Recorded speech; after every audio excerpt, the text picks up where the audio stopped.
In this video, I'll be covering some case studies for social science class 10th. Before we dig into the case studies, let's talk about the section that we have. So in this section, only case studies will be asked. This time in your boards, there's a dedicated section for case studies. इस section में आपको 3 case studies मिलेंगी. हर case study में 3 questions होंगे और total जो वो case study होगी वो 4 मार्क्स की होगी. So 3 questions into 4 marks each. तो आपके कुछ 12 मार्क्स का ये केस स्टडी का सेक्शन होगा. केस स्टडी आपको किसी भी पार्ट में से आ सकती है, geography, economics, history, pol science. So you have to be prepared with everything. अब एक ही सैम्पल है मेरे पास case study number 1. I will be putting a lot of videos of case studies. सो इसलिए फर्स्ट वीडियो है. इसमें यहाँ पे हमें एक छोटा सा केस दे रखा है जो नेशनलिज्म इन इंडिया से है. अगर you can take screenshots of this, but I just give you an overview कि इसमें लिखा क्या है. सो इसमें उन्होंने बात कर रखी है जब गांधी ने डिसाइड किया था that he write a letter to viceroy Irwin, and उसमें उन्होंने कुछ 11 डिमांड्स करी थी, जो ऐसी डिमांड्स थी जो इंडियंस को यूनाइट कर दे. कैसे? उन्होंने ऐसी डिमांड्स करी थी जिसमें हर तरीके की इंडियन को कवर किया गया था. कुछ डिमांड्स जो थी वो जनरल डिमांड्स थी, कुछ डिमांड्स थी जो स्पेसिफिक क्लासेस के लिए थी, कुछ डिमांड थी जो स्पेसिफिक सेक्टर्स के लिए थी, जैसे इंडस्ट्रियलिस्ट के लिए, फार्मर्स के लिए, ताकि हर कोई थोड़ा यूनाइटेड फील करे इस कॉज में. That was the main M. But एक ऐसी डिमांड थी जिसने सबको काफी यूनाइट भी किया था, and that was salt tax को अबॉलिश करने की डिमांड. अब उस टाइम पे होता क्या था कि सॉल्ट तो आज भी एक बहुत इंपॉर्टेंट चीज है जो हम सबकी डाइट में होती है, चाहे कोई रिच है चाहे कोई पुअर है. It's an essential item. But उस टाइम पे जो ब्रिटिश गवर्नमेंट थी वो टैक्स लेती थी सॉल्ट पे. They used to have a tax on salt which was considered a very oppressive thing by Gandhi, कि ये तो बहुत ही गलत चीज है कि आप एक मामूली सी चीज पे जो इतनी इंपॉर्टेंट है हमारी लाइफ के लिए उस पर आप टैक्स लेते हो. तो गांधी ने अपने लेटर में लिखा कि इस टैक्स को हटाया जाए, और उन्होंने एक लास्ट डेट भी दे दी कि ये लेटर जो है मैं 31 जनवरी को लिख रहा हूँ, बट 11 मार्च तक आपका काम है कि आपको ये टैक्सेस हटाने हैं.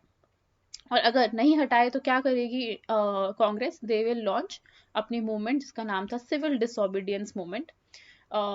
जब तक टाइम आया तो जो वाइसरॉय इरविन थे उन्होंने नेगोशिएट नहीं किया, और फिर गांधी ने क्या किया, अपना सॉल्ट मार्च स्टार्ट कर दिया, जिसमें वो कितने वॉलंटियर लेके गए थे? वो कुछ 78 वॉलंटियर्स लेके गए थे. उन्होंने 240 माइल्स कवर किया. कहाँ से कहाँ तक? आश्रम से लेके डांडी तक कवर किया उन्होंने. इसलिए इसको सॉल्ट मार्च या फिर डांडी मार्च भी कहा जाता है. सो ये कि बेसिक ओवरव्यू था जो आपको मिल चुका है केस का. अब इसके क्वेश्चंस देखते हैं किस तरीके से आएंगे. तो क्वेश्चन के आंसर जरूरी नहीं है आपको केस में हो, चैप्टर से रिलेटेड हो सकते हैं, वो कहीं ना कहीं चैप्टर में है तो आपको आ सकते हैं. पहला क्वेश्चन है, why salt was chosen as a symbol of protest. दूसरा क्वेश्चन है, why civil disobedience movement was launched by Mahatma Gandhi. इसका आंसर भी है साथ साथ. Third question, describe briefly about the Dandi march undertook by Mahatma Gandhi. तो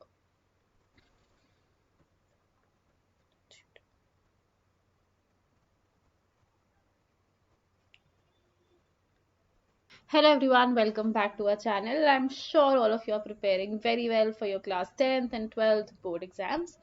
In this video, we'll be covering some case studies for class 10th of social science. Now, before we get into the case studies, let's talk a little about the section that you have. So this particular section in your exam is going to be dedicated to case studies this time.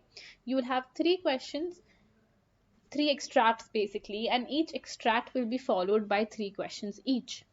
So a total of 9 questions, but each and every extract will be of 4 marks. So a total of 12 marks from this case study. And this is going to be the easiest 12 marks that you can get. You just have to be thorough with your chapters. You just have to be thorough with the cases that are given to you. And make sure that you attempt all of them. Now in this particular series I'll be posting a lot of cases. So here's the first case for all of us. You can take a screenshot of this if you want, but I'll also explain that what is there in this particular case study. Though this case study is about Gandhi when he wrote a letter to Viceroy Irwin 31 जनवरी 1930 में, जब उन्होंने कुछ 11 demands करी थी और वो जो 11 demands थी दे वर वाइड रेंजिंग डिमांड्स, और वो डिमांड्स कोशिश कर रही थी कि वो हर एक इंडियन को कनेक्ट कर सके किसी ना किसी लेवल पर। कुछ जनरल डिमांड्स थी जो सबके लिए थी, कुछ स्पेसिफिक डिमांड्स थी जो एक पर्टिकुलर क्लास या पर्टिकुलर सेक्शन के लिए हो, जैसे फार्मर्स के लिए, जैसे इंडस्ट्रियलिस्ट के लिए कोई डिमांड जो उनको हैप्पी करे, and then they feel that they also need to be united and participate in this cause. सबसे जो इम्पोर्टेंट डिमांड थी जो सबको स्ट्राइक करनी चाहिए थी, that was to abolish salt tax. Now all of us know that salt is a very very important commodity whether we belong to a rich household or to a poor household. तो उस time पे ऐसा था कि जो British government थी वो salt के ऊपर टैक्स लगाती थी, जो गांधी को लगता था कि बहुत ही एक ऑप्रेसिव चीज है जो कोई भी कर सकता है। सो गांधी ने एक अल्टीमेटम दिया, एक तारीख दी विच वाज 11th मार्च, कि इसके बाद अगर आपने हमारी डिमांड्स जो हैं ये फुलफिल नहीं करी तो हम एक सिविल डिसोबीडियंस स्टार्ट कर देंगे। और वही हुआ जिसका डर था कि डिमांड सेटिस्फाई हुई नहीं। गांधी को अपना बहुत ही फेमस सॉल्ट मार्च पर निकलना पड़ा। वो कुछ 78 वॉलंटियर्स के साथ निकले थे, उन्होंने 240 माइल्स कवर किया था। ही स्टार्टेड फ्रॉम साबरमती आश्रम और वो गए थे कोस्टल रीजन डांडी तक, इसीलिए सॉल्ट मार्च को डांडी मार्च भी कहा जाता है। अब हम आते हैं क्वेश्चंस पे। सबसे पहला क्वेश्चन है, why salt was chosen as a symbol of protest. तो बहुत सिंपल इसका आंसर है, गांधी ने उसको सॉल्ट को इसलिए लिया था बिकॉज सॉल्ट एक इंडिस्पेंसिबल आइटम था। इंडिस्पेंसिबल का मतलब होता है एक बड़ा ही इंपॉर्टेंट आइटम है आपके घर का, अगर आप उस पर टैक्स लगाते हो तो आप कॉमन मैन को परेशान कर रहे हो। जब सॉल्ट को चूज किया गया तो हर कोई सॉल्ट वाले टैक्स से प्रॉब्लम को फेस कर रहा था, इससे सारे लोग काफी यूनाइट हुए, सारी इंडियन कम्युनिटीज यूनाइट हो पाई इस वजह से। अदरवाइज इंडिया में बहुत अलग अलग किस्म के लोग हैं, किसी एक कॉमन चीज पे वो यूनाइट नहीं हो पाते, बट सॉल्ट ने सबको यूनाइट, सॉल्ट में ऐसी पावर थी that it could unite everyone. Now let's talk about the next question कि सिविल डिसोबीडियंस मूवमेंट लॉन्च क्यों किया था। तो सिविल डिसोबीडियंस मूवमेंट गांधी ने लॉन्च इसलिए किया था बिकॉज इरविन ने उनकी डिमांड्स मानी नहीं थी, 11 डिमांड्स। तो जो सीडीएम जब लॉन्च हुआ वो कैसे लॉन्च हुआ, वो एक सॉल्ट मार्च के थ्रू स्टार्ट हुआ गया था। अब यहाँ पे आपको लास्ट क्वेश्चन में बोला गया है कि आपको सॉल्ट मार्च या फिर डांडी मार्च को थोड़ा एक्सप्लेन करना है। तो इसमें कुछ पॉइंटर्स हैं जो मैं बताती हूँ आपको। सॉल्ट मार्च जब स्टार्ट हुई तो 78 वॉलंटियर्स थे जो गांधी ने स्टार्ट किया। बीच बीच में लोग जुड़ते गए, जाते गए, कुछ कुछ होता रहा, लोग कभी मिलने आते थे, स्पीचेस होती थी बीच बीच में इन दैट प्रोसेस।